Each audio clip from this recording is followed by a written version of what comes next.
Okay. I'm interested in starting us off because I don't want to lose any time because I know we're going to hear such interesting things. We're going to want to have all the time we need.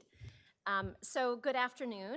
I'm Christine Haight Farley, and I'm a law professor here as well as a faculty director of our program on information justice and intellectual property law.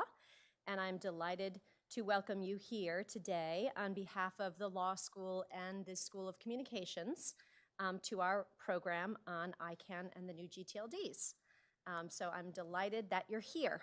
I'll begin by saying that I'll explain why we're here. So very recently, a few things occurred to me.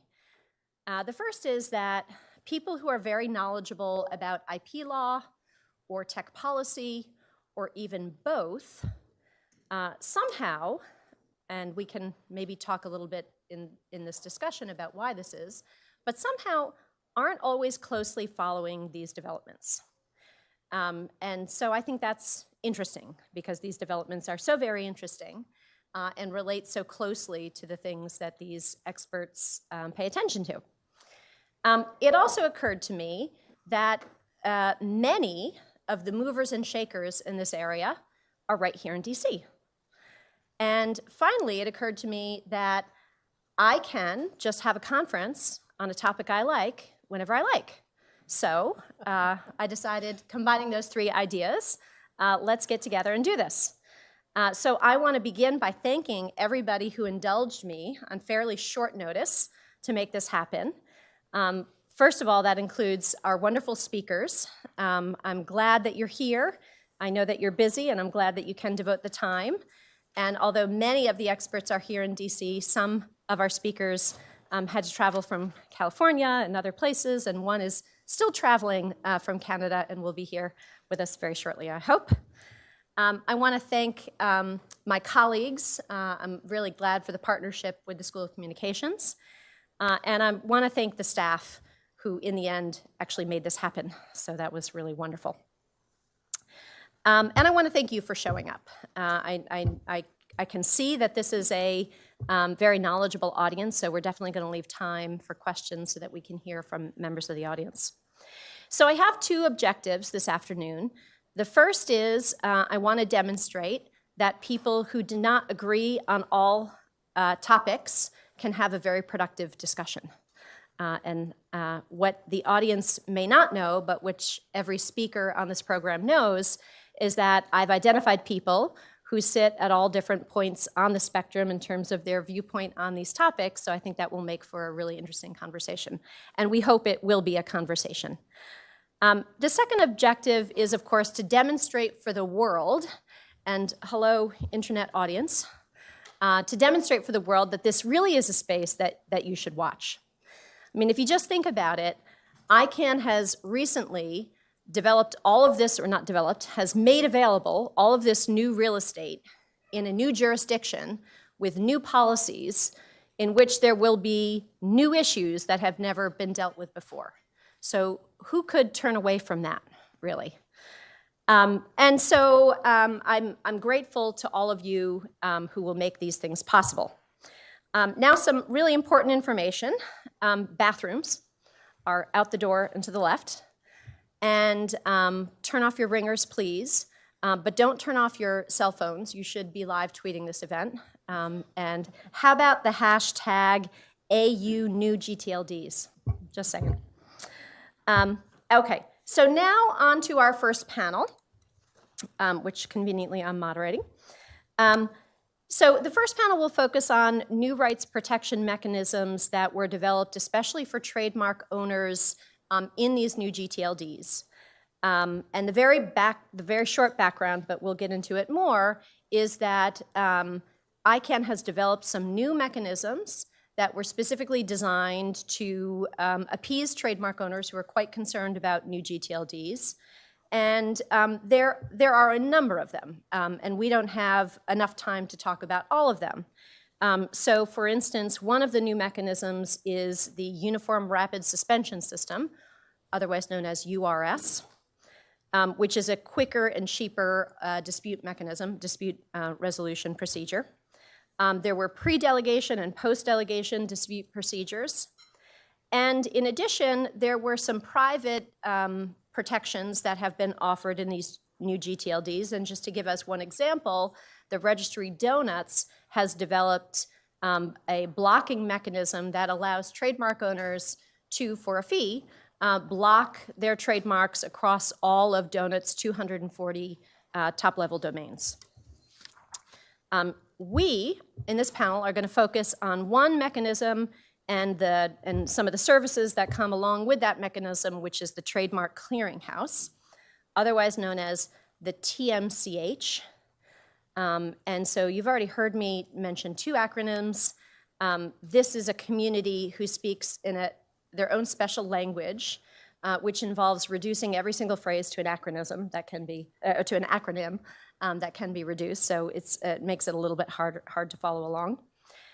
So what we'll do on this panel is we'll rip around the panel a couple of times. I'm going to ask questions of individual speakers, and then I'm going to ask questions for the group, for everyone to contribute to.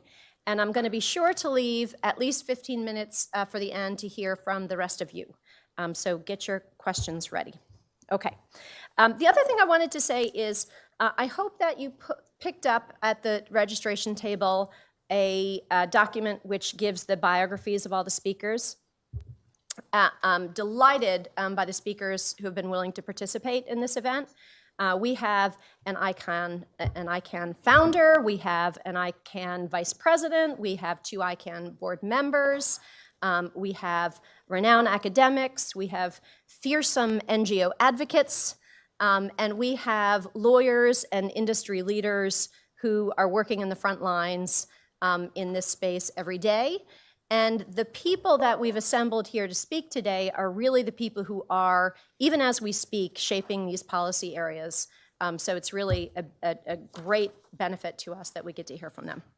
So I won't spend our discussion time in introducing the speakers.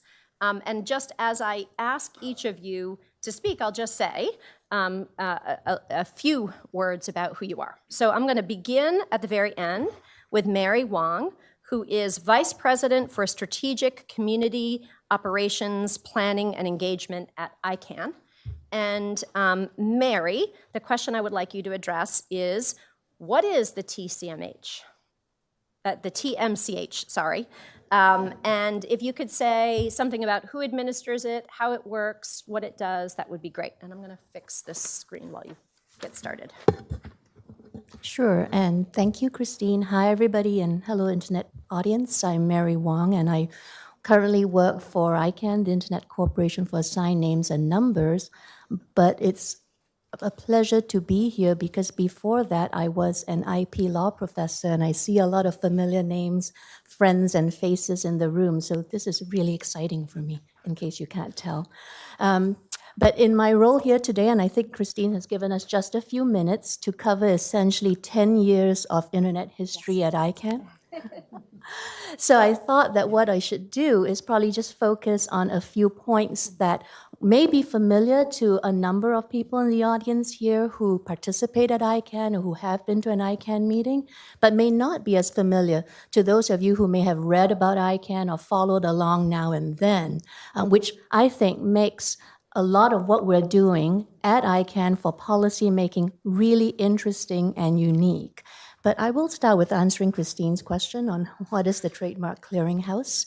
And it's one of those things, if you actually just take a look at the name, Clearinghouse, it's kind of obvious what it is. But the one thing I do want to say about the Trademark Clearinghouse, or rather, let's make it two. First is, as Christine was saying, it is one of the mechanisms that was developed, and I want to say at ICANN, not by ICANN necessarily, for the latest round of expansion of generic top-level domains. And so let me explain what I mean by at ICANN rather than by ICANN. We're a rather unique organization in that while I am a staff member at ICANN, and there's a couple of board members whom you'll meet later on, ICANN can be described in terms of policy making as a worldwide community. And so we're always talking about people that participate in the ICANN policy process. They include governments, they include businesses, they include IP lawyers, they include civil society, academics, and individuals. So when you talk about an ICANN policy, it's really not me and my colleagues sitting down in a corner, writing something out, getting it out for community input, and then implementing it. A lot of times we actually think it would be easier that way, and it would certainly be faster that way.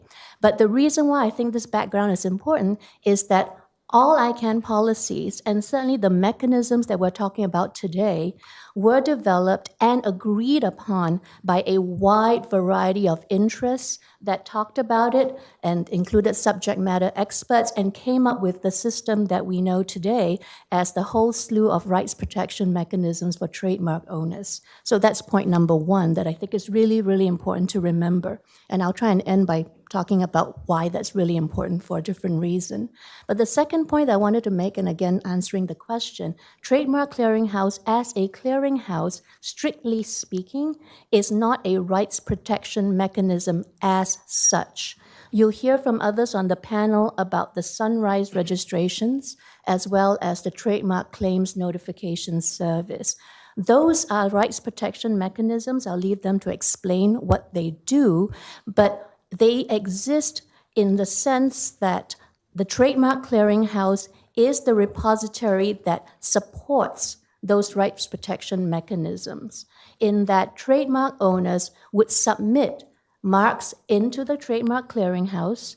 Those marks, rather their existence in a national register somewhere, for example, or because they're protected by a treaty, either international or regional, that would be validated by the operator of the Trademark Clearinghouse, which currently is Deloitte. And so there is a submission function, a validation function, and then what you end up with is a global repository that then supports the Sunrise and Claims services. And I will end and send it back to you by noting a couple of things on this slide. Besides the numbers, which are really, really interesting, if you think about the fact that over 80% of the marks submitted are validated, if you think about the fact that there's marks from well over 100 jurisdictions and several tens of thousands of them that have been submitted into the clearinghouse since it was first established, I think it must have been 5 or 6 years ago. But the thing that I did want to end with is all the stuff that's highlighted in blue. Remember that I said it's a clearinghouse with a validation function, and it serves as a repository to support rights protection mechanisms. That's important. But what's also important is the scope of the clearinghouse. And we have 3 categories of marks that can be submitted. Those would include marks that are protected by a national registration, and there's no distinction across countries. Right? As long as you have a trademark registration somewhere, you can submit it for validation by Deloitte. The second category is marks that have been validated by a court of law. So any kind of national proceeding that validates that you have a trademark. For this audience, I think the most obvious example would be common law unregistered marks. And the third and final category of marks that can be submitted into the Trademark Clearinghouse is marks that are protected by a statute or a treaty that is in existence at the time the mark is submitted for validation. And it is through this mechanism, at the one right at the end, and we may have time to discuss this, that certain types of marks, and I use that word quite broadly, that in some countries would not be protected as trademarks per se, could still be submitted to and validated by the clearinghouse. And an obvious example of this would be what we call GIs, or geographical indications. They are protected in some countries, and they are protected to some extent by some treaties. So that was a quick tour through the Trademark Clearinghouse, and I'll hand it back to you, Christine. Okay. Thank you, and thank you for trying to be concise, Mary. I appreciate it. Okay, so next I'm going to pass it on to Brian King, who is the Director of Internet Policy and Industry Affairs at MarkMonitor. And the question I'd like you to address is, what did trademark owners want from this mechanism which facilitates other rights mechanisms, the Trademark Clearinghouse? Sure, thank you, Christine. So I would like for the law students in the audience and maybe watching online today to put yourself in my position, my fake make-believe position. I am an in-house trademark lawyer at a company, Delta Airlines, for example. I've just started. I finished 4 or 5 years in big law. I moved in-house, and I'm now responsible for helping my client protect their brands online and offline. And so I have some obligations. I need to monitor for infringement. We need to monitor global trademark registries around the world. Federal, USPTO is one, multiplied by a couple hundred countries on Earth. We need to monitor all those. We need to monitor websites, internet. We might do Google searches. I have, maybe if I'm lucky, I might have a paralegal to help me do that. And we're also responsible for the domain name portfolio. Now we have between 5,000 and 10,000 domain names in our domain name portfolio, and those are a lot of .com domain names, but a lot of country code domain names too. We do business in Canada, so we have .ca domain names too. We do business in Mexico, we have .mx domain names too. So we have a lot of domain names, and it's a full-time job for us to monitor what's going on and see if anybody else is registering domain names that look like ours but are a little too similar and are therefore infringing. And so I pay for a service to help me do that. I hire a great company like MarkMonitor, for example, to help me do that and to provide me reports if anybody's infringing. It takes a lot of time, it's expensive, and it's hard, especially with the online stuff because it's technical and it's tough to find out who's really behind these domain names. They can hide behind privacy protection and the who is register. And I find out through outside counsel that ICANN is kicking off this new crazy concept of multiplying the 22 existing gTLDs like .com, .net, and they're just going to open it up that anybody can get their own. Now, it sounds to me like anybody could apply for .air, .airlines, .fly, .flight, concepts that might have First Amendment issues, .sucks. There's already .xxx for adult content. They might apply for .porn, .sex, .adult.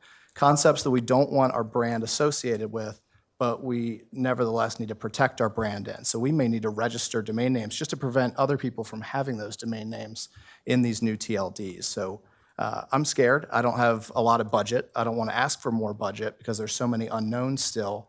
And the Trademark Clearinghouse offers me a couple assurances that make me sleep a little bit better at night. So some of those are the sunrise registration benefit in that when these new TLDs open, so when whoever in the world applied for .fly or .air, that doesn't have to be in our industry or know anything about us, but when they kick this thing off, I at least have the option that I can go first and protect our rights there by registering. So I like the sunrise registration mechanism. I also like that the Trademark Clearinghouse gives me a notification service. Like I said, I already pay for a monitoring service. I don't know if that's going to cover these new TLDs, right? It's expensive enough and it takes me enough time to go through all the results that I'm getting in just .com, net, org, biz, info, and museum, and some others. So what's going to happen when .fly comes out? I don't know. So I like that I get an ongoing notification service from the Trademark Clearinghouse when these domain names are going to be registered by other folks. Great, thank you. Yeah, I think I'm okay. So our next speaker is en route.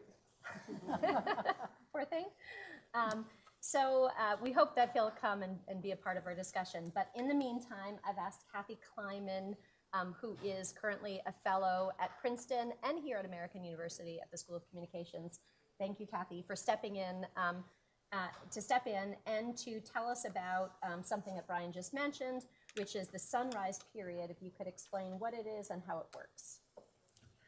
I'd be happy to. Thanks, Christine. So I am not Michael Karanicolas, and hopefully he'll be coming in from Toronto soon where he got delayed because of weather.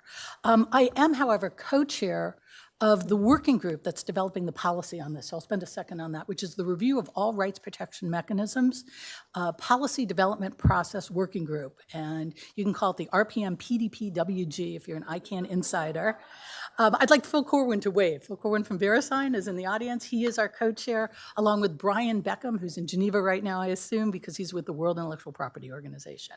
So the three of us have been working for 3 years with 150 members, 100 observers, but really a core of about 50 or 60 people, including some in this room, working very hard to review these mechanisms that were created before the 2012 round of new gTLDs, when we were, the first real round where we opened this up for applications. And now we're about to do another round, and we're going to talk about that a lot in the second panel. But what should the rules be? And this working group was looking at one small part of that, which is the rights protection mechanisms. So we will be issuing an initial report, including on the Trademark Clearinghouse. So this is policy in real time. You're hearing what we're talking about, what we're debating, and what we will be debating in 2 weeks in Kobe, Japan. But you're hearing it here in DC, so we really appreciate the opportunity to be here and talking about the discussion, which includes some free speech issues as well as intellectual property issues. So very relevant, very timely. So the quick answer to what is the sunrise period is it's one of the rights protection mechanisms, as Mary said, that uses the Trademark Clearinghouse. So we expected about 500 new applications for new top-level domains. We got close to 2,000. We actually wound up delegating over 1,300 new top-level domains. There are a few more in progress, but 1,300 is kind of probably where we're going to stay for this first round. Again, applications in 2012. So what happens when the new top-level domain is opening up? It turns out we created the sunrise period, which is 30 days, and some registries expanded it to 60 days, where if you're a trademark owner registered in the Trademark Clearinghouse, you have a right of first registration. And during those 30 to 60 days, and the Trademark Clearinghouse will send you notices, but it's a good idea to keep an eye on the Trademark Clearinghouse too, and find out when the sunrise starts, and you have that right of first registration. There are ways to prove that you're registered in the Trademark Clearinghouse. And you can pick and choose which new top-level domains are most logical for you. Is it .shop or shopping or media? But the idea is that you pick and choose. And in fact, I was at the International Trademark Association meeting just before the round opened. And I listened to some of the advice being given to this very, very large panel, at least 500 or 600 people there. And they said, it's not like today where you can have .com, .org, .net, referring to the old days. You will have to pick and choose what's relevant to your brand. And the balance here is that if you are Delta, you're going to be Delta Airlines, but there's also Delta Faucets, there's also Delta Fraternity, there's also Delta Educational Group, because it's a math term, and it leaves room. The whole idea of the new gTLDs, we'll talk about this more in panel 2, is to create more space, to break the artificial scarcity of .com, .org, .net, and let everyone find the appropriate top-level domains. And the sunrise period is part of the moderation of that. It's an exact match. No variations, and it's an exact match to your term in the Trademark Clearinghouse, and then you can have that right of first registration. Great. Thanks. Good, thank you. Okay, so now I want to turn to Griffin Barnett, who is a lawyer at Winterfeldt IP Group, and who is also a graduate of our law school, so I'm delighted that you're here. So the question for you is, what purpose does the TMCH serve for trademark owners? Brian talked a little bit about some of the anticipation and some of the desires, and so I'm asking you to reflect a little bit at this point in time. Yeah, thanks. This is Griffin here for our online and in-person viewers.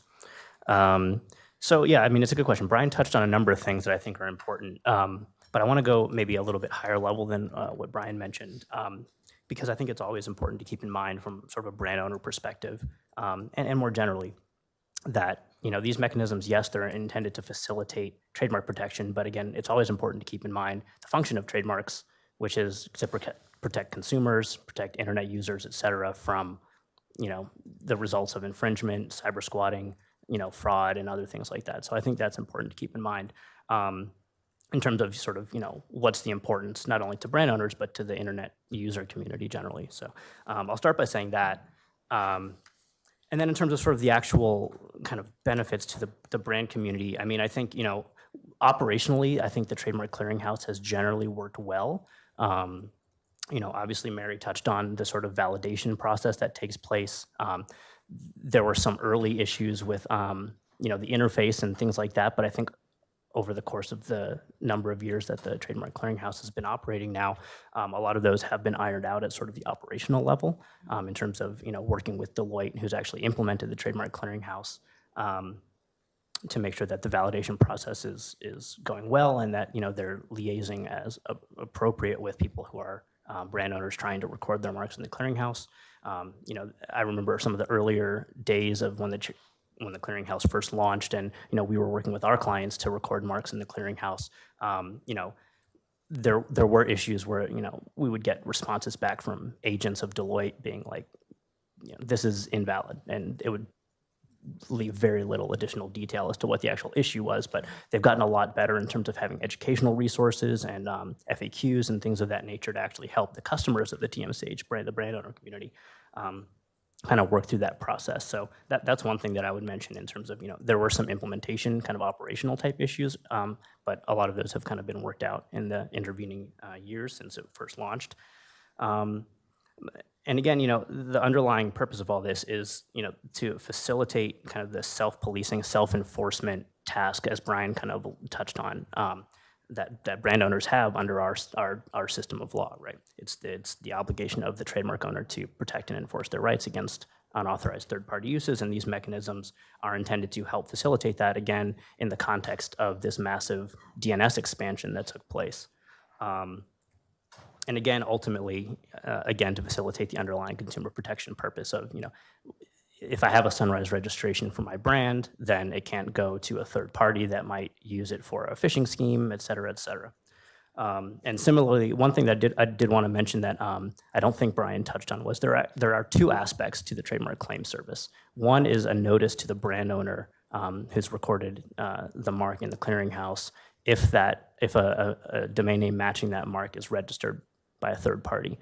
But during the course of the registration process, at least for the first 90 days of a new gTLD launch, a prospective registrant who attempts to register a domain name that matches a mark that's in the clearinghouse will actually receive a trademark claims notice before the registration process is complete. That sets out what the mark is, who owns it, in which jurisdictions, in connection with which goods and services, and some other details about the trademark. And it's to just notify them that there are these rights out there, and that if they continue to register the domain name, there may be consequences associated with that in terms of, from sort of an enforcement or trademark protection angle. So they're aware of that, and they can then hopefully make an informed decision about, whether they're going to be using this for a potential good faith purpose or otherwise, if they might be deterred from making that registration based on now having the knowledge and notice that there are these rights out there. And again, I think that kind of deterrent purpose is also important to keep in mind when we think about the benefits of these mechanisms to the brand owner community, and again, keeping in mind the underlying kind of consumer protection purpose.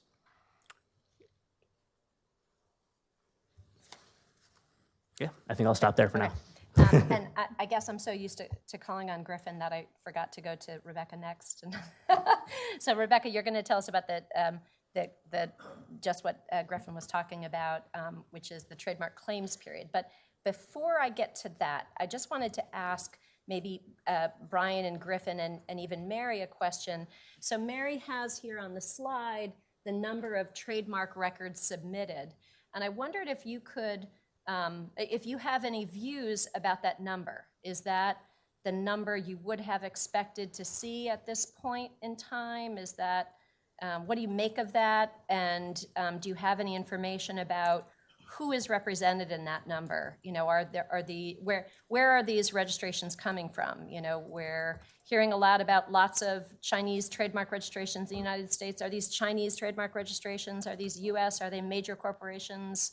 What is it? Do you have any information, and what do you think of just the quantity of trademark owners who are taking advantage of this mechanism? Any of you, if you have any ideas? I'm happy to take the first stab. No, it's a good question. I think there's a report that Deloitte put out that summarizes a lot of the statistics in great detail, I think covering like 2013 to 2017 or something like that. But I believe the breakdown shows that a lot of the registrations, or I prefer to refer to these as trademark records or recordals as opposed to registrations, because there's that distinction between the underlying registration of the trademark. So in terms of who's actually recording trademarks in the clearinghouse, I believe the bulk of them come from the United States, from Europe, from Western jurisdictions. I think there are a number of Asian jurisdictions represented as well, but the vast majority of them, I believe, are from the United States and Europe. Unsurprisingly, I think a lot of large corporations that own a lot of trademarks tend to be the ones recording a number of their marks in the clearinghouse. But that said, I do know that we represent a number of smaller and medium-sized businesses who own maybe just one or two trademarks or a handful, and who we've also worked with to enter their marks in the clearinghouse to reap the same exact benefits as a large company might gain. And in fact, a lot of the benefits I think are actually are better for small and medium-sized businesses because they don't necessarily have the resources, as Brian alluded to earlier, to kind of take advantage of a number of the kind of other marketplace services that are out there that can potentially perform similar functions. Yeah, Mary. So just to add to that, ICANN doesn't, as an organization, really doesn't have a view or expectation of the numbers, but as what Griffin was saying, it is quite a widespread across various countries, but perhaps unsurprisingly, at least for the first initial few years, you are seeing the bulk of submissions and records in the clearinghouse from Western countries. There are the numbers in the Deloitte report. We haven't broken them down, but it wouldn't surprise me if you're seeing submissions and recordals go up from other countries. This is partly also because of an increasing awareness of the existence of these kinds of protections. But I think I wanted to emphasize one particular point, which is really that when you have a repository like this that is really open globally, like I said, as long as you've got a nationally or regionally registered trademark, or you've got a common law trademark that's been recognized by a court, if you know about it, you are eligible to submit your mark for validation. But whether or not a trademark owner chooses to do that is entirely a matter of strategy, going back to what Brian was saying, because there is also a cost associated with it. And what we've heard is that even for a lot of large brand owners that would spend a lot of money in terms of monitoring and enforcement have chosen not to enter all of their portfolios or brands or marks or variations of those marks into the clearinghouse. Brian, did you want to add anything? Yeah, I think that's great points made by both of my colleagues here. And I would add that if you put yourself back in my in-house position, again, I probably manage a trademark portfolio of hundreds or thousands of trademark registrations around the world. And it's not cost effective for me to enter every single one of them into the trademark clearinghouse. But for the crown jewels, it's a no-brainer. For if I work at Delta, Delta, those kinds of marks. It absolutely makes sense. And are you finding that the owners of those crown jewels are aware of this? Or Yes. are you breaking the news to them? Yes, they definitely are aware They of are it aware. now. Okay. There was an educational component when the TMCH first launched, though, for sure. Okay, Rebecca, I am so sorry. Rebecca Tushnet is the Frank Stanton Professor of First Amendment Law at Harvard Law School. And Rebecca, if you could tell us a little bit more about the trademark claims period and how that works, and then we'll launch into our kind of conversational discussion about these things. Okay, so I guess with so much introductory stuff already on the table, I'll just say, new legal or quasi-legal systems are often set up assuming that they'll be used against and not by bad actors, because the problem that's most salient before the new system exists is how do we deal with the current bad actors. Unfortunately, offline regulation and online regulation are the same in that bad actors find ways to game the system, whether that's by disseminating fake news or by claiming rights beyond what they actually have. It's also important that the devil is in the details. So when a policy is written, it may change substantially depending on who's implementing it and with what expectations. So as you heard, there are actually two forms of notice that might go out. When we talk about trademark claims, we mean the notice that goes to a potential registrant who is trying to register a term that's an exact match to a mark in the TMCH. Because there weren't enough acronyms floating around, the notice that the trademark owner gets if someone actually proceeds to registration, we'll call that a NORN, just in case it comes up. So I just wanted to give a couple additional details about what's actually in the TMCH. So the top 10 queried entries in the TMCH, according to Deloitte's audit of what's going on. So these are, we don't know who put these queries in. All we know is that there was something sufficient to trigger a response from the database saying, yes, there is something in here, as opposed to, no, there's not a match. So the top ones are Cloud, which is a registered Swiss trademark for pens, registered by a trademark lawyer, for himself, that is, for his own personal pen business. Smart, Love, Luxury, NYC, Forex, Hotel, One, London, and ABC. Other terms that reporting has identified as being in the TMCH: cash, rich, credit, the word the, VIP, global, hotels also there, mobile, prime, UK, virtual, Christmas, insurance, dating, discount, direct, social, construction, build, bet, vacation, and wedding. So one of the policy questions we need to address is that Microsoft and Xerox are not actually kind of the main things that are being returned in searches here, though those are probably also in the TMCH, don't get me wrong. Part of this stems from the fact that the clearinghouse has this global approach. If a mark is protected in any jurisdiction, it's eligible for inclusion. And if it's protected for any goods and services at all, anywhere in the world, it comes in and is sent out as a notice for all goods and services for all TLDs. Doesn't matter if the mark isn't eligible for protection in certain jurisdictions. You can see this in the debate over geographic indicators. So in fact, there's this incredible dispute elsewhere in ICANN and in trademark law over whether geographic indications are trademarks. But it was resolved in the implementation of the TMCH rather than by the participants in favor of including GIs. Doesn't matter if the word is generic for the relevant goods or services in other places, or even for other goods or services. So cloud, for example, is of course not generic for pens, but it is generic for rather a lot of things that somebody might want to do online. And in addition, the TMCH has also made a decision in implementation to accept design marks. So, which is to say, there are a lot of marks that have graphic, non-textual elements. And what the TMCH, what Deloitte decided to do was, if it could extract from your submitted mark a textual element, then it would actually protect that textual element. So I have a couple of examples, I hope. So the M in the golden arches is the kind of thing, or the cars in the Disney Cars mark. So these are registered as, like McDonald's doesn't actually claim rights in M, Disney doesn't actually claim rights in the word cars, it claims rights in these marks. But in the TMCH, they would come out as M and cars.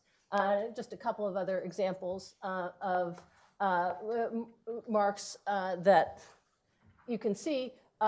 As submitted, there are limited rights in what you have a design for.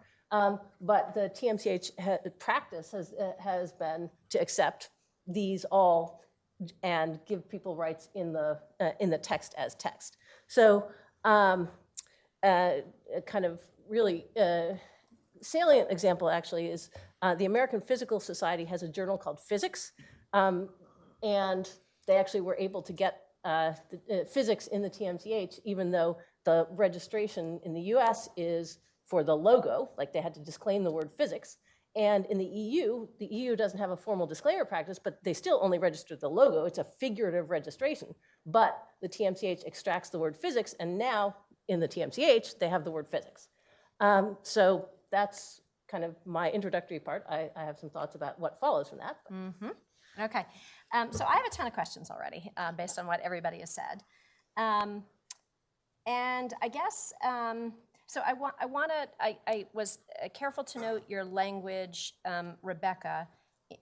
Twice you mentioned that in implementation, and I take that to mean as opposed to in policy development, decisions were made.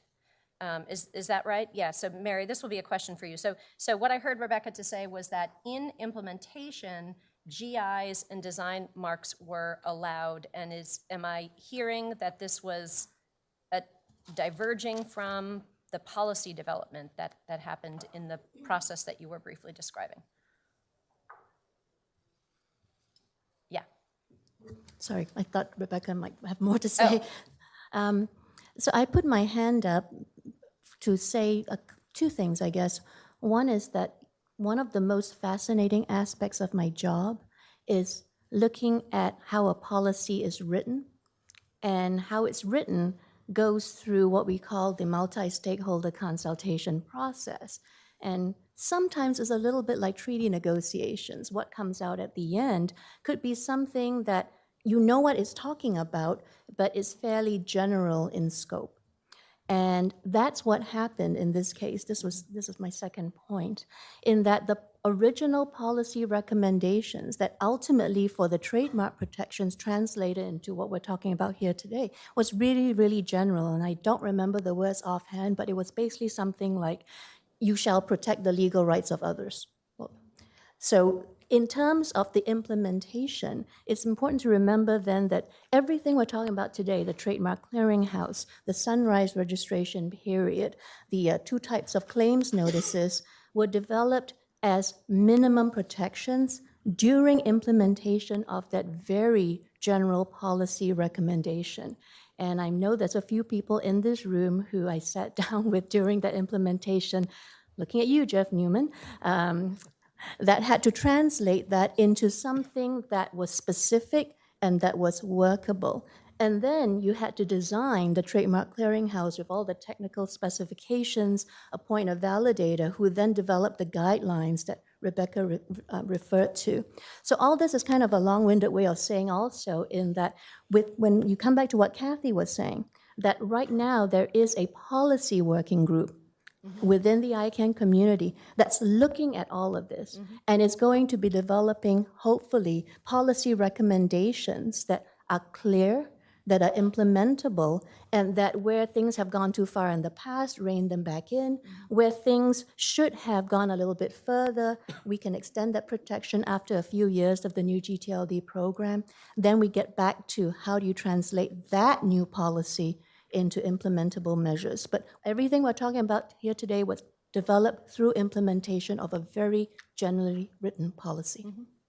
So just a time out for the audience that this makes it so interesting, right? I mean, this is developing new systems, involves new issues that really have not been dealt with before. You know, it sounds like a little bit, Mary, and correct me if I'm wrong, it sounds like you don't see a point in time where in the policy development, this issue was identified and explicitly discussed. Is that what you're saying? So without getting into the details too much, there was a working group during the policy development process that came up with this very general policy for reasons that I don't have to go into. So there was a policy development process that resulted in that policy recommendation. I think with respect to the specific points, say that Rebecca made for geographic indications, for example, I don't think that there was actually a group that sat down and thought about, oh, here are all the different types of things that could or could not be protected. But I will say that during the implementation process, when we came up with the set of rules, if you like, that said, okay, you could have a nationally or regionally registered mark, you could have a court-validated mark, it was made very, very explicit that no jurisdiction should be excluded. So there were problems that would come up, and that was acknowledged, but it was felt, and I think this is important to emphasize, although it's not exactly the point you guys were making, in that neither ICANN, the organization, nor Deloitte as the validator are in a position to actually determine which marks are protected trademarks, which is more deserving, quote unquote. And so as a result, to the extent that you have these rules were made fairly generic and globally applicable. So yeah, go ahead, Rebecca. Yeah, so actually, this is actually a perfect illustration of the point, which is to say, when you say we're not in a position to determine this, there are actually two paths one might go down. So when you could say, look, if it's not certain, then we're not going to make the call, which is one version, which would lead to a smaller TMCH. If there's an argument for it, we're going to put it in. That's actually that's a different, but it's not a less judgmental opinion. It's just a different way. Once you identify the gray area, you have to decide, is the gray going to be in or out? And it turns out that's a pretty important decision. I also will point out that the characterization here of GIs, like one could go on a whole discussion and never for once think that the question of if it's a trademark, it'll be in, would actually allow a GI in, because there's a whole bunch of people who think that GIs aren't trademarks and have a different relationship to protection and a different sort of ordinal value when assessing conflicts. So, and it's true that may not have been anticipated, but that's kind of the point, which is that that the implementer has important policy choices that were made in this case, always in favor of expanding, given that it's already protected anywhere, protected everywhere, protected for any good, protected for all goods and services. That has consequences. Yeah, and it could, of course, be a policy choice as to unanticipated issues to cordon them off and wait for further deliberation, right, before making one of those it's in or it's out decisions. Go ahead. This is free for all time, my panelists, so jump in, don't and be I shy. think some of these, you're seeing discussions that we are having and we have been having for the last few years on this topic. But one challenge and limitation of my job, for example, is that, again, I go back to the fact that policy is made at ICANN, and it involves a whole bunch of stakeholders with varying interests. So I wish I could sit here and say that we look at all these things, and then as the policy person, I kind of go, this is what I think is right. I can't do that. That's not my job, and I absolutely cannot do that. I would totally get fired like within 3 seconds. And I have board members sitting right here. So and actually, maybe they can speak to some difficult decisions that sometimes the board has to make. Because where I was going to go with this is when you have policy that's developed by what we call the ICANN community, that's gone through the consensus process, then that is something that goes to the board, which then decides is this policy within the best interest of ICANN or not. And then when they approve it, it comes back to my colleagues on the operations side to try to implement the policy as written. So I get it. It's hard. There are times that, and I know I'm speaking and we're being recorded, when I sit here and I kind of go, oh, is that really such a great idea? Let's try and make it work, because those are my instructions. Let's try to make it work. Yeah, Griffin? Thanks, yeah. There's a lot to unpack, I think, in what Rebecca said. I'm gonna just to try and maybe touch on the GI point again quickly, since that's been sort of the topic that we've been on. I think the point that Mary made is an important one, which is different jurisdictions kind of approach things from different standpoints, especially with the issue of geographical indication. So I think the clearinghouse was kind of intended as sort of a baseline to make sure that there weren't certain jurisdictions weren't sort of being left behind, so to speak, by the way that acceptance of certain rights were being implemented. So, for example, just to kind of try and tie it to a concrete example, concrete hypothetical example, if Italy protects Parmesan, right, as a GI somewhere in their national law, I don't know if that's true, but based on the underlying concept of what this mechanism is designed to achieve, you could point to, well, we did discuss that rights based in national law should be accepted, and therefore there's a basis for that. Whereas under U.S. law, you have to have a registration, a certification mark for a GI to be protected under U.S. law. So it's more about setting the baseline so that different jurisdictions don't receive kind of disparate treatment, I think. And that's one thing that's important to keep in mind in the GI context, at least. On the point that Rebecca made about sort of all goods and services across all TLDs, there's a lot of new gTLDs that aren't specific to a particular good and service, but you'd still might encounter consumer protection issues there and need to protect your trademarks in those TLDs. So things like .web, .online, .llc, or .inc, what's the good in service, right? I can't tie Delta Airlines brand to, a particular good, to exclude those types of kind of general TLDs where you may also want to protect them, right? And where they're no less ripe for potential abuse, et cetera, et cetera.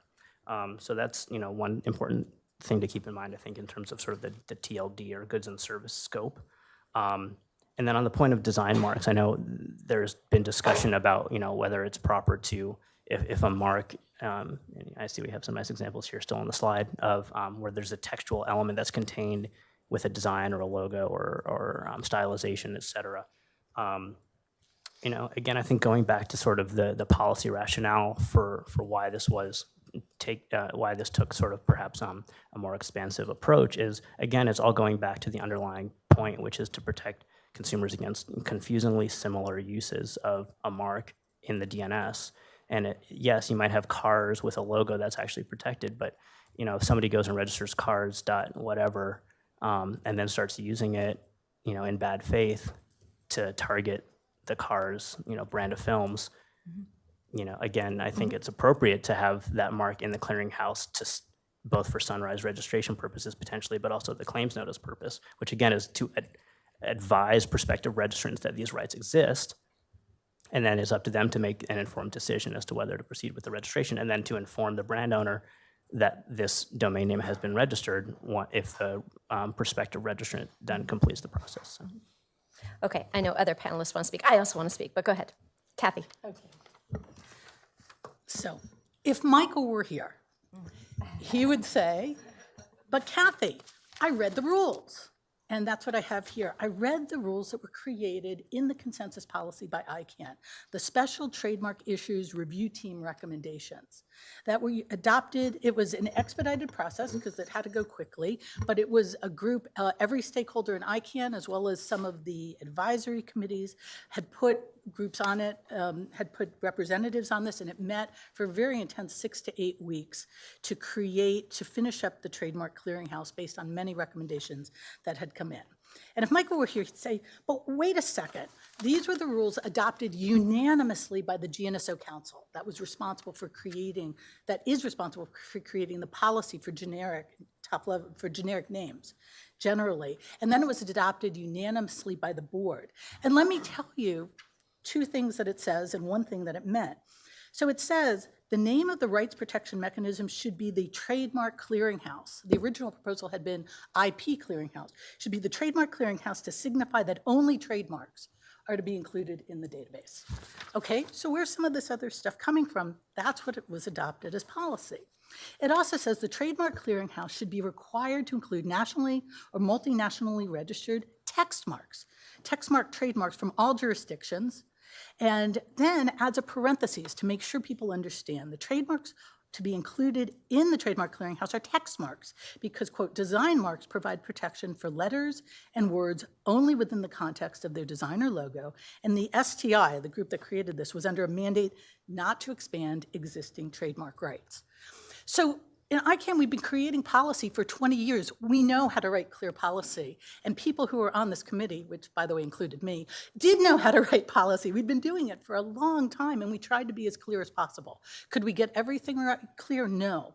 The other thing was that we debated the secrecy of the Trademark Clearinghouse, and we decided against it.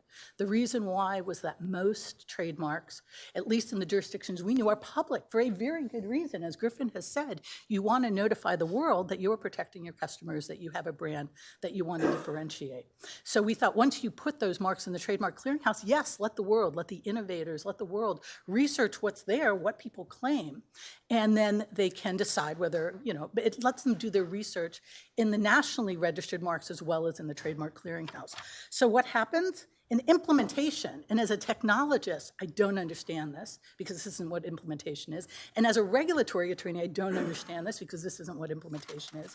But during implementation, we decided to accept GIs, even though they're not trademarks, at least, and they say they're not trademarks. I checked the World Intellectual Property Organization website on this. We decided to take design marks and extract words, even if they're disclaimed, and we decided to make the whole Trademark Clearinghouse secret. And this is where I've stopped understanding implementation or the purpose of creating consensus policies in ICANN. Mary, I want to go to Brian next. So I think it's. Wait. I'm sorry. Brian's in the queue, sorry. Okay. That's tough to follow. You can go. You just want more time. Okay. No, I just wanted to make a point of clarification for folks in the audience, whether here or following along, that may not be evident if you're not, a longtime participant in ICANN process. The implementation that I described actually started in 2008. And the policy in question was the one that I described, which is, basically you shall protect the legal rights of others. So the team that Kathy was part of, and there were other teams that several people in the audience were part of, that all happened during the implementation process.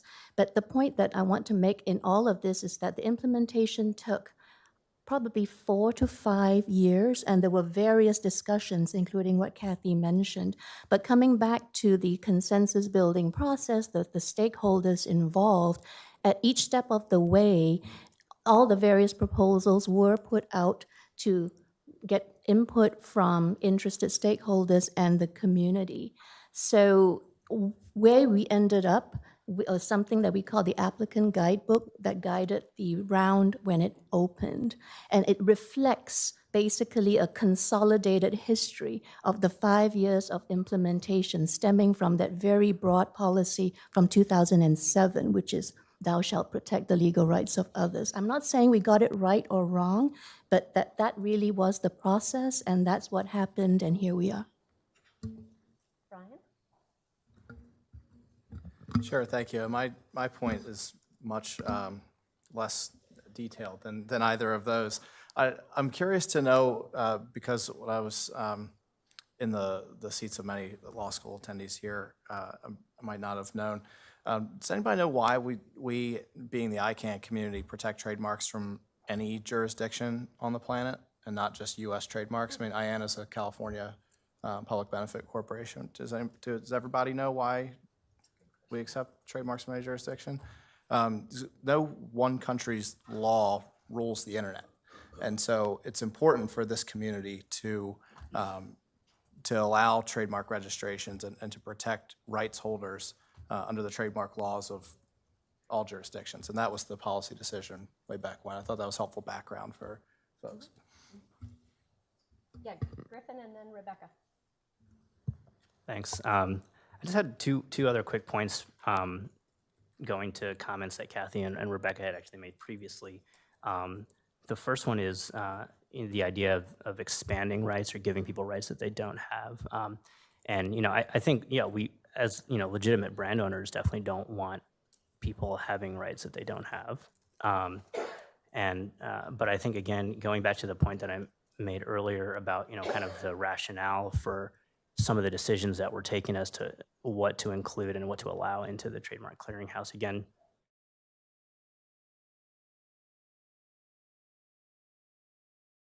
and the bad faith test that exists for trademarks and for DNS abuse. The idea of having cars, just a textual element, for example. I'll use that example again. If I register cars.something and use it in a way that reflects on the brand, again, I think that's not necessarily an expansion of the rights of cars, because if it's confusingly similar, if it's bad faith, then that still relates back to the brand. And so I think the rationale underlying that decision kind of speaks to that kind of test, because it's not just your exact match is protected and that's it, because there is a penumbra around the rights of trademarks. In that exact hypo, do you think that Disney would win a UDRP case? I mean, depending on the use, sure. Wouldn't it depend on whether they had a registration, whether they had a mark that protected the word cars? Yes, but typically in UDRP, they would accept if you have a USPTO registration with cars in the registration. So in other words, you're saying that in a UDRP in which Disney is concerned about a cars.something, and all they had is a design mark disclaiming the word cars, you think that they would win if the site were particularly confusing? Yes, I do. I think it's possible. Because cars is part of the mark. Yes, it might be disclaimed. You might not be able to register another mark on the USPTO register that, would fall within 2D likelihood of confusion for that registration. But I think for purpose of the UDRP, again, because the point is it's about bad faith in the context of a UDRP, right? It's not necessarily the likelihood of confusion test in a UDRP. Correct. So that's why I mentioned the two different tests. Yeah. Okay, but the point is the same. The rationale for why we would allow this into the clearinghouse in the first instance. I actually think you're raising more of a question than you're answering because I think that if it's all about consumer confusion, then we deal with that with trademark law, right? We don't concern ourselves with the domain name. In the case of a domain name, we are concerning ourselves with someone registering a confusingly similar domain name to a trademark and the bad faith involved in that registration. So I think your hypo is a perfect example of a good trademark case, but not a good domain name. Right, but I think that's right, because then it goes back to what are we talking about today? We're talking about the Trademark Clearinghouse. Right. Okay, we're not talking about challenging the underlying registration. If you have a problem with the underlying registration, then challenge it in the jurisdiction where it's registered. Yeah, except for the fact that we get this sunrise and claims notice that hinges on the Yeah, clearinghouse. and so I'll mention that there are mechanisms to challenge what's in the Trademark Clearinghouse. Oh, okay. I want to hear about that, but let other people speak.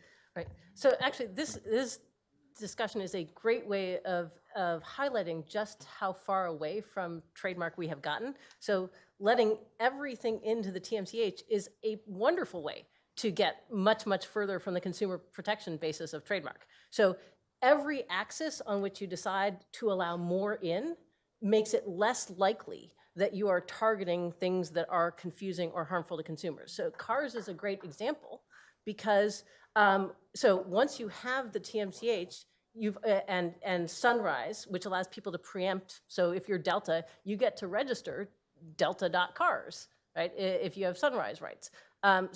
So we've already abstracted away from consumer confusion and bad faith. It doesn't matter what someone else might use delta.cars for. They can't have it. And they get a notice if they try and register it, no matter what they're planning to do. And by the way, we do have some empirical research now that suggests that most people, most ordinary people, have no idea what that notice means, and are pretty easily scared away because they're not gonna know that they are not going to get sued from this notice. So once you're saying we're going to abstract away from what the gTLD is, we're going to abstract away from the goods and services, it's just going to be a text match, then every decision you make about including more and more stuff, including design marks, has more effects on things that aren't confusing. So just how many cars.whatever websites would you have to go through, do you think, before, of the potential cars.whatever websites, before one was about Disney sites? And yet they're all impacted by Sunrise and by the claims notice. I just want to highlight one other thing that Kathy mentioned and was implicit in, I think, what Mary started us off with, which is Mary was talking, or a number of speakers were talking about the reports, what we know from the reports of what's been registered. And it is something just to pause and maybe discuss about the policy of making the clearinghouse secret and not searchable. I'm quite interested in the idea of a global registry, a global database of recordals, or whatever you want to call it, because there's nothing like that exists in trademark law up until now. And the things that come the closest are, for instance, WIPO has a database of state emblems and flags for the purposes of Paris Article 6 Ter, right? But these are all very public searchable documents. The whole reason for these databases is to put people on notice.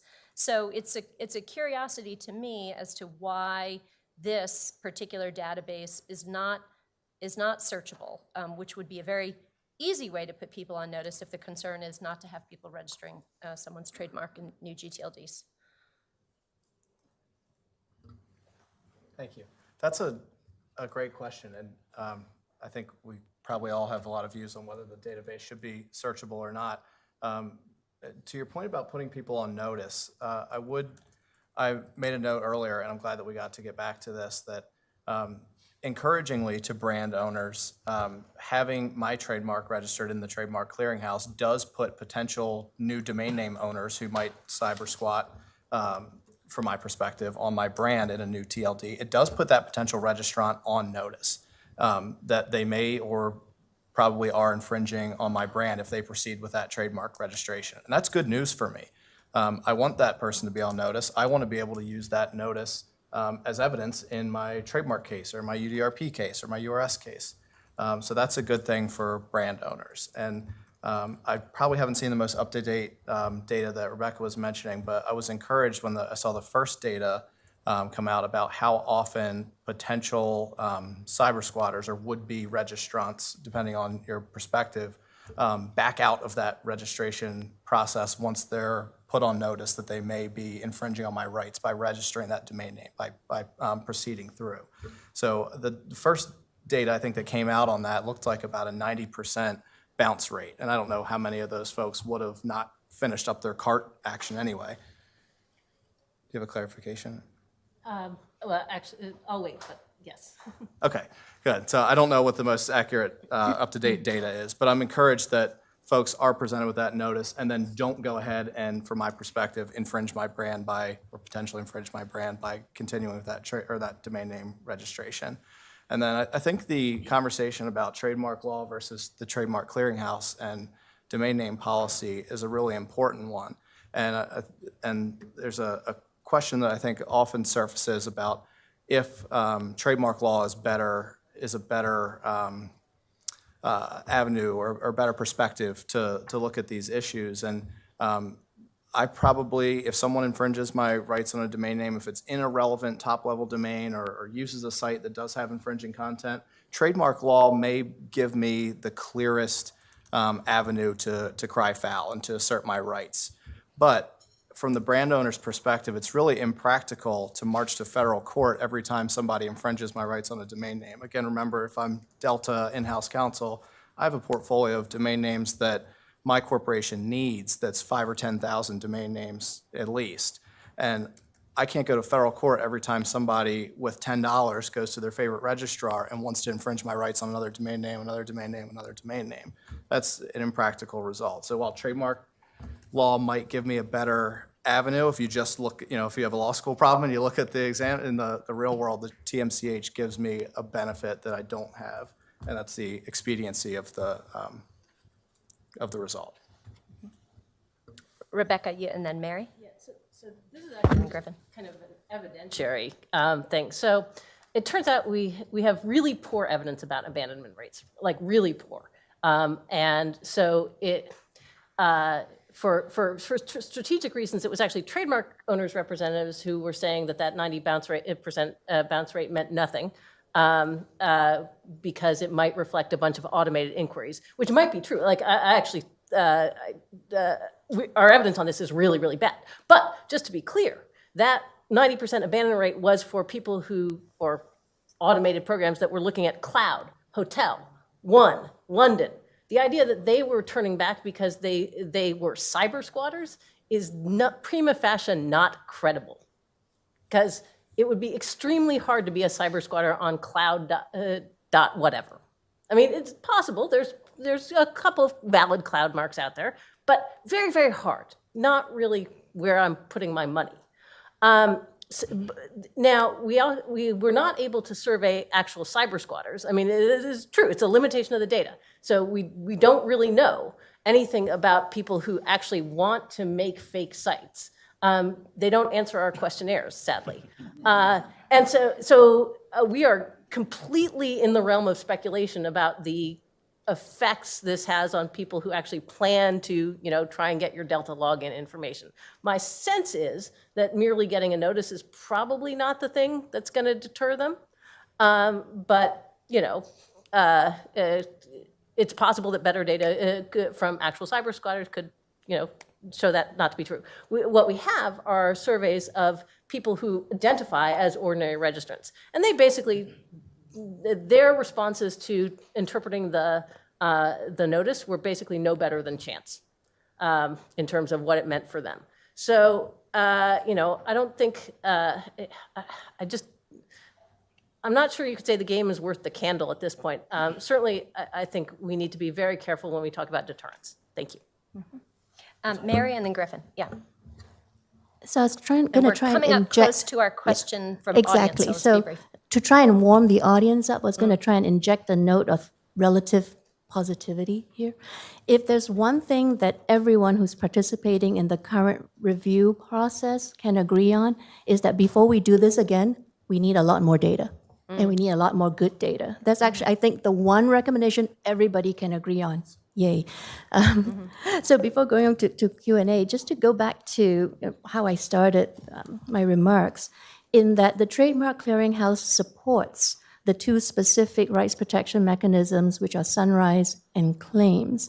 That is not to say that there is nothing to discuss about the Trademark Clearinghouse. I think we heard from a lot of the panelists today that there are some very valid and serious concerns, not just about how it operates, but what goes in it, and that is under current discussion right now.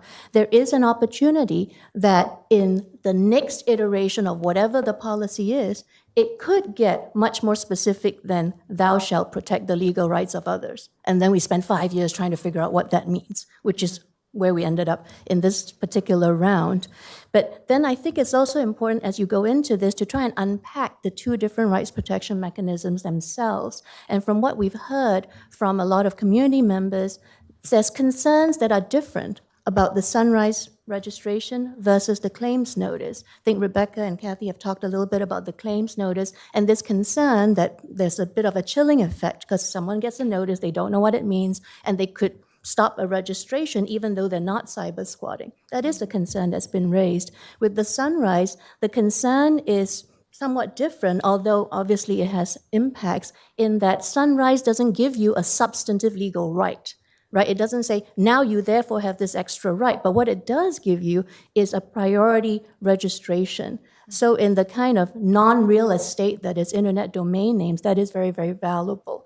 And in a different policy process, dealing with a completely different issue, we've heard concerns that giving that priority may be problematic. So it is important to look at each of these separately, but then to look at them holistically together and say, which parts can we fix? Which parts actually make sense? And that's kind of what we're hoping to do.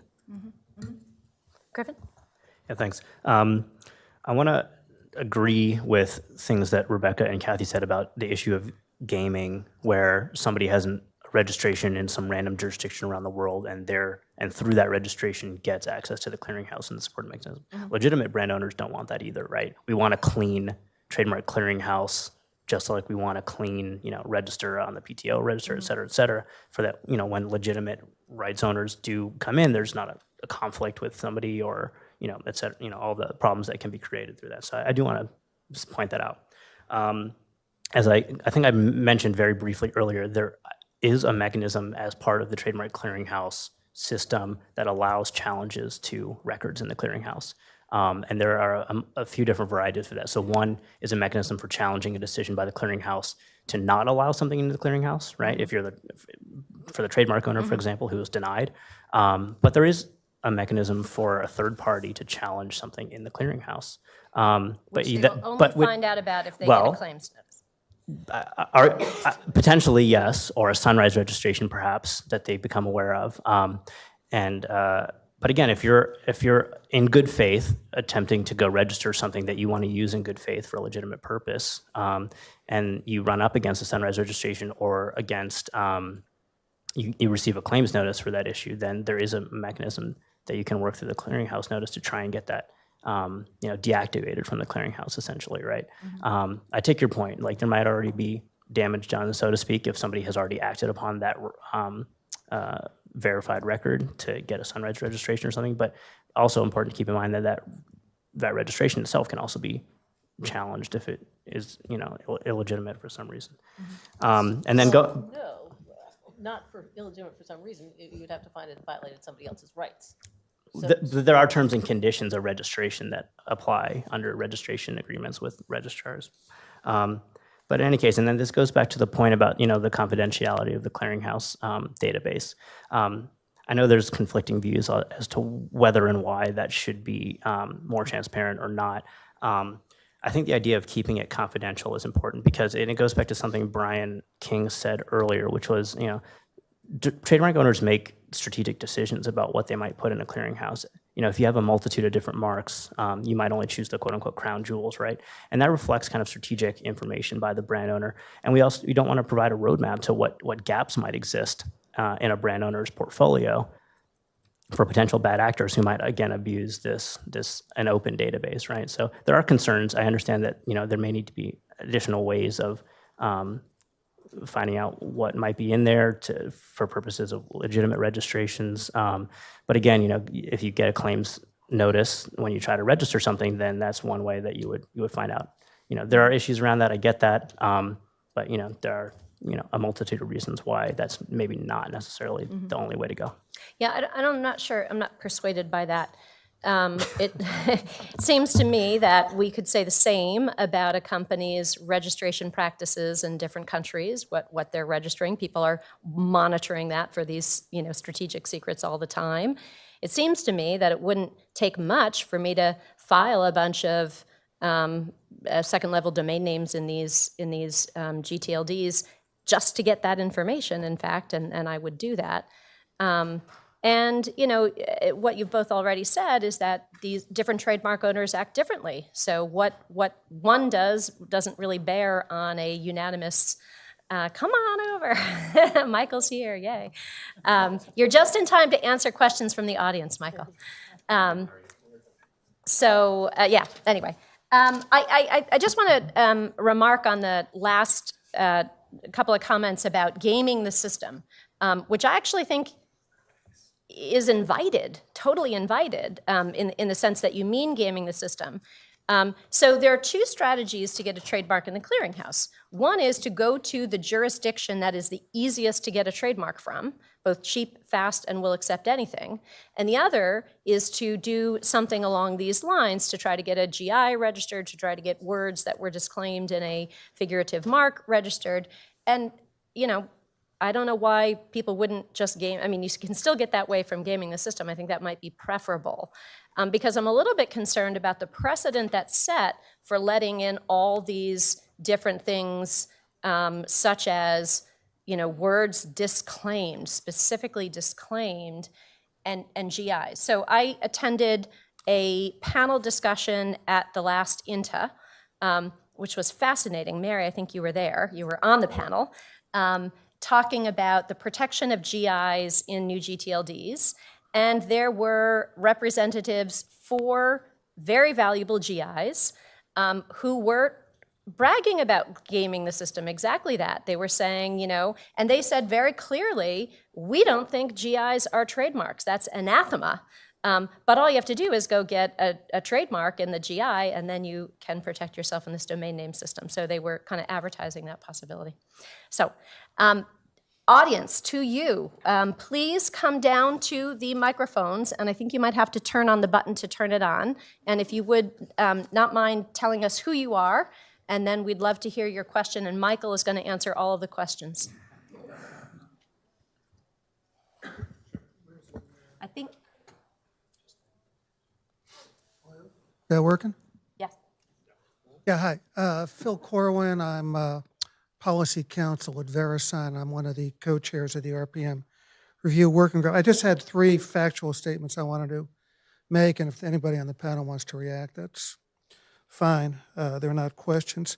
The first is a point the professor just made, that while the Trademark Clearinghouse database is confidential, if I want to know if Acme Corporation has registered certain trademarks they own in the clearinghouse for whatever purpose, good or bad, I can simply go during the first 90 days of any new TLD's general availability period and try, with no intent to register a domain, simply enter them at any registrar, and if I get a notice back, they're registered, they're recorded in the clearinghouse. If I don't, then they're not. So, and we suspect that some parties have done that. We don't know how many of the 94% of attempted registrations that got notices that didn't go through to completion were done for that purpose, were done by people who intended to cyber squat and were deferred, or people who didn't intend to cyber squat but got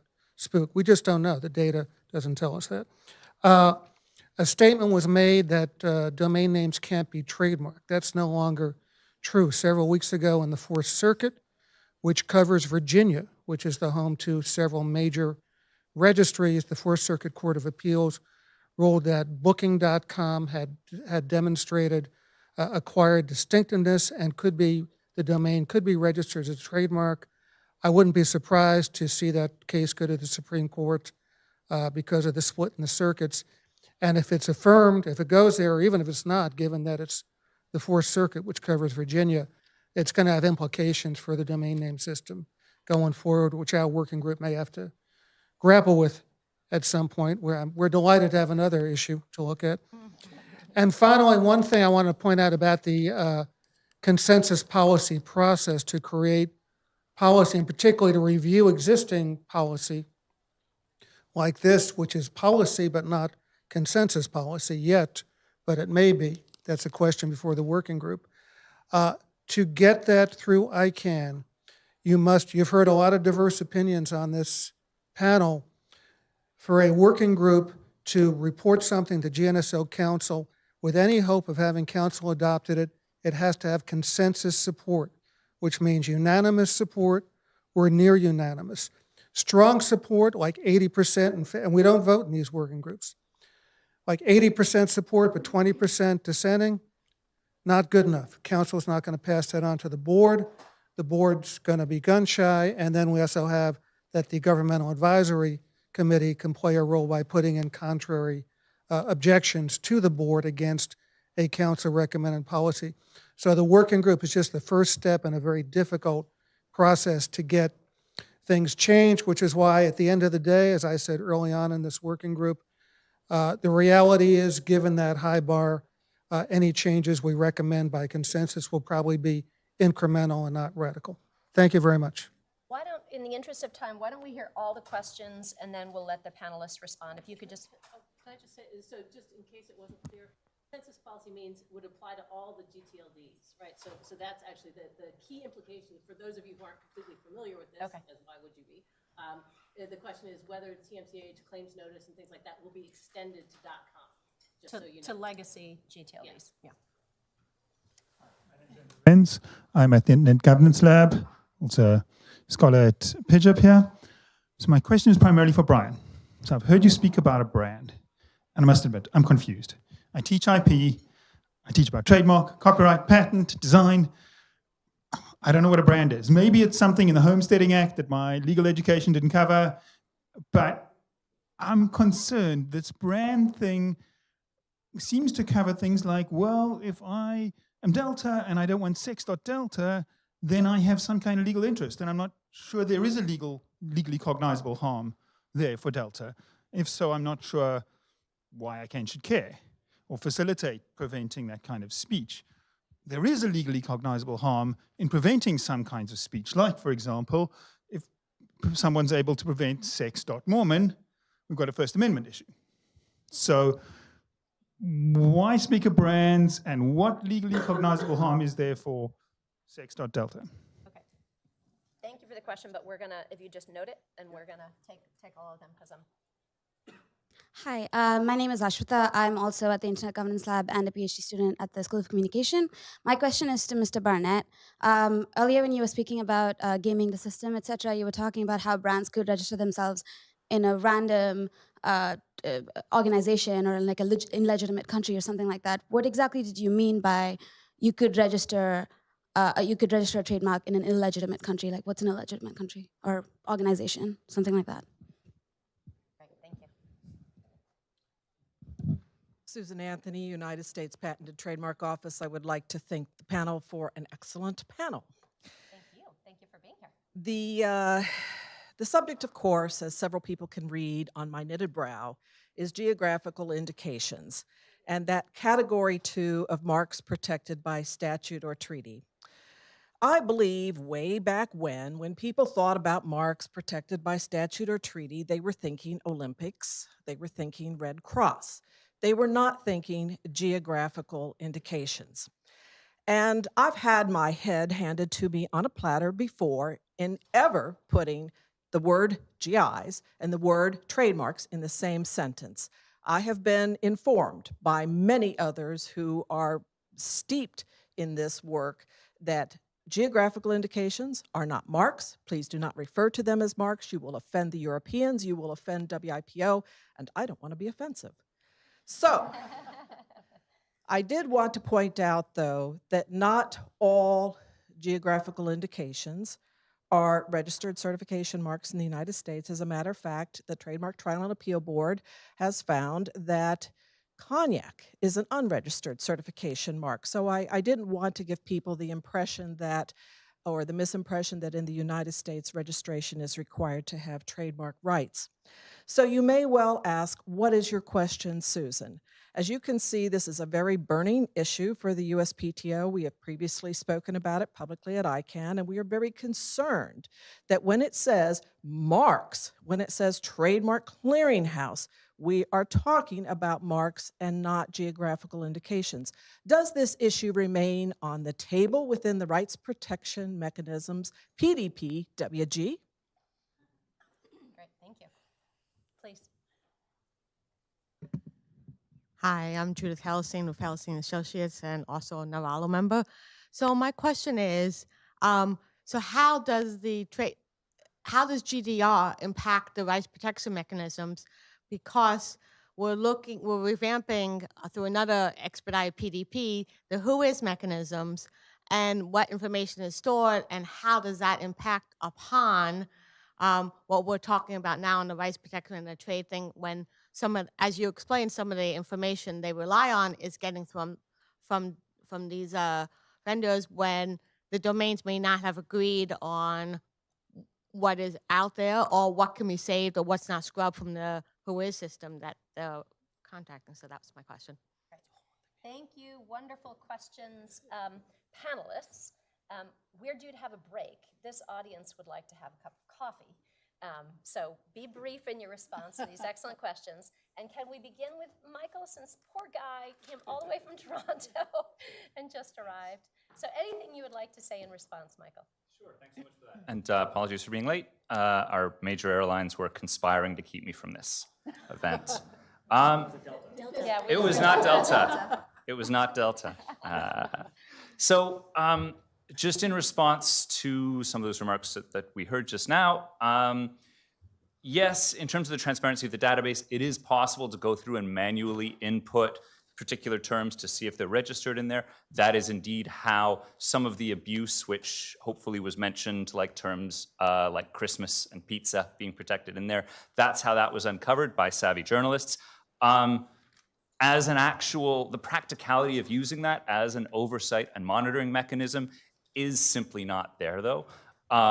Functionally, you can look for individual terms, but you can't use that kind of a system in order to get a broad understanding of how the system is working, which I think is vital to having proper accountability by civil society and by academics in terms of understanding whether the system as a whole is working as intended, or if abuse is a few scattered instances, or if it's widespread, or if it's the lay of the land.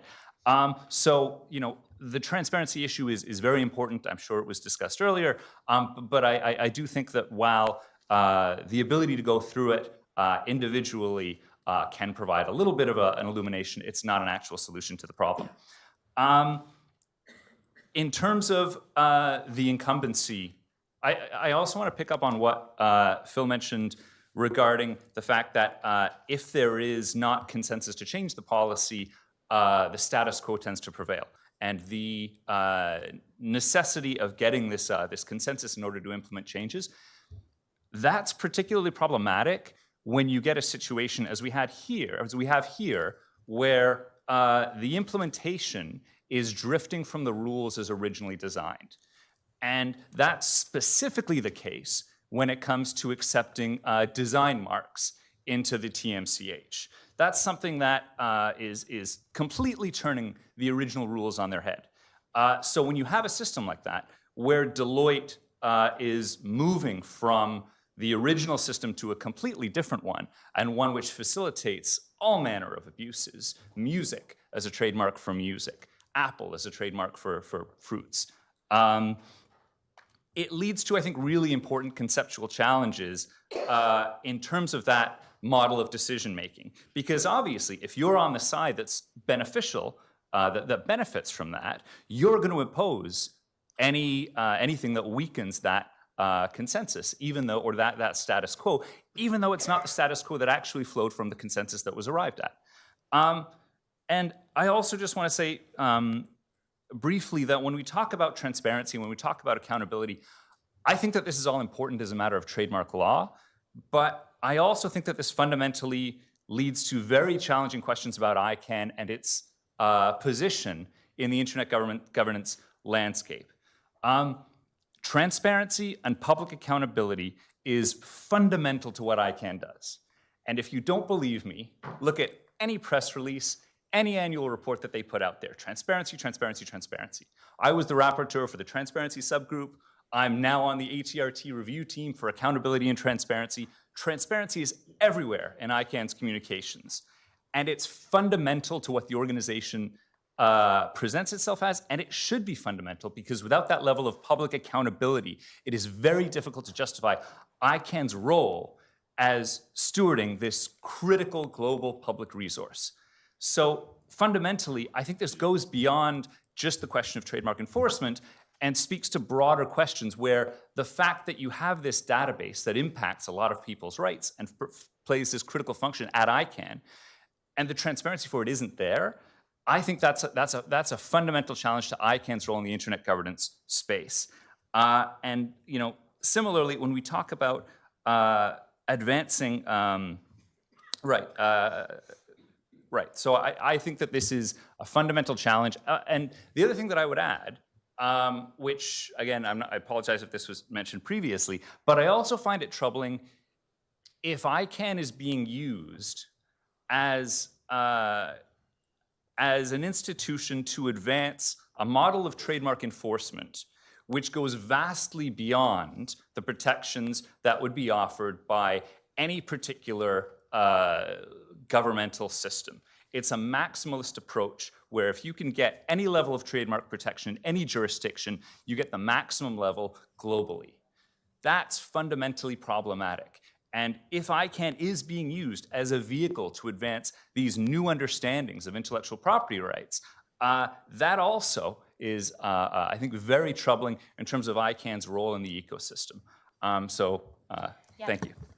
Other panelists don't get that long to respond, but given the ratio of time it took him to get here to minutes speaking, we'll allow it this time. Yeah, we'll just go down the line and then anybody can respond, but do try to be brief so that we can have a coffee break. I'm going to try and take a stab at Susan's question and Judith's. And actually, if I really wanted to be quick, the answer to Susan is yes. It is under consideration. But I just want to add a comment to that. And here is probably something that the working group will come to talk about as part of doing the work in this phase, which is that the category of marks in question is mark protected by statute or treaty. The word mark is not actually defined in a lot of national legislation, but it is defined in some. So to that extent, what you said about what is a mark, and I think, Rebecca, you said something similar as well, it may not be so much as to whether something is or is not AGI, or whether something is or is not an AOC, but whether the thing is indeed a mark that's protected by the statute or the treaty. Judith, to your question, to some extent, the current expedited policy development process has already taken some of the general data protection regulation issues into account.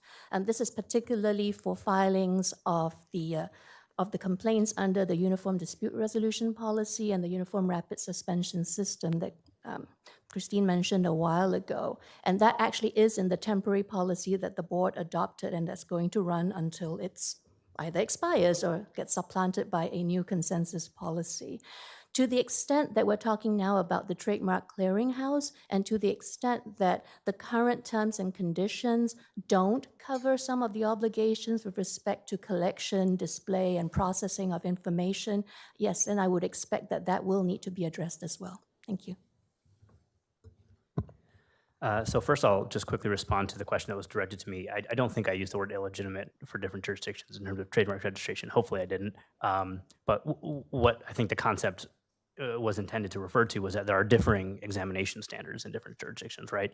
And some you might say are have a somewhat lower bar to completing the registration process than others. Some don't have, upfront proof of use requirements, et cetera, et cetera. There's different standards is the point. And so it's just a matter of taking into account the different examination standards. So that hopefully that answers the question that was directed towards me. And just a quick number of final quick points, hopefully. One thing that was talked about earlier is data, and there's some data that suggests that people got a claims notice and were deterred. One thing that I hope we all agree on is that the wording of the claims notice can be improved so that we don't kind of over-deter people who are what we might call an innocent infringer or somebody who's looking to register something they don't really know better. They might be trying to get it for a legitimate purpose. And I submitted a model written by students here at this law school. Oh, well. It's on a spreadsheet. Oh, okay. I'll have to take a look at this. Mary already kind of addressed the issue of the impact of GDPR and RPMs, so I don't think I'll go there. Thought I had one other point, but I don't, so I'll end there. Oh, thank you. I'm going to yield my time. Okay. I have a couple quick points to rattle off here quickly. One is that we use, I think it's good for discussion to use the word cloud as an example of something that could be trademarked in a jurisdiction but can be widely considered generic as well in a number of cases.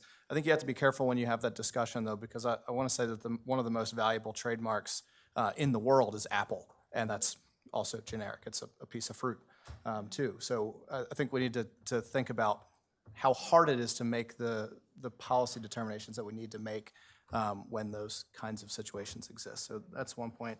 To the question about what is a brand and why protect it, that's a hard question too. A brand is a shortcut that we often use, and it's worth unpacking, I think, maybe outside at the break, because it means a lot of different things, right? I think we use it as a substitute for intellectual property. Intellectual property often means trademarks, it can mean copyrights, it can mean trade secrets and our secret sauce. And a lot of that is protected by law, and it's protected differently in different jurisdictions. And why protect it online is contained in the ICANN bylaws and in ICANN's mission. And so there's a lot of disagreement to be had about that too, from lots of different areas of the community. And so to the question about GDPR and how it impacts rights protection mechanisms, I can tell you it hasn't been good. It's really been hard. It's been bad for intellectual property owners.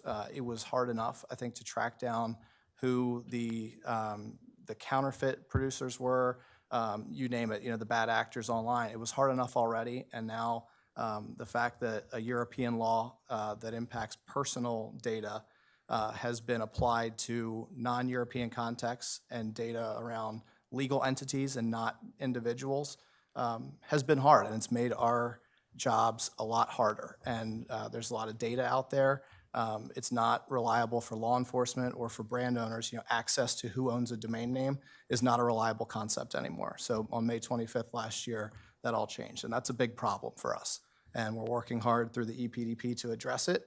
I'm not as optimistic as I was going into it about where we would end today, but it's not over yet. We're still working on it.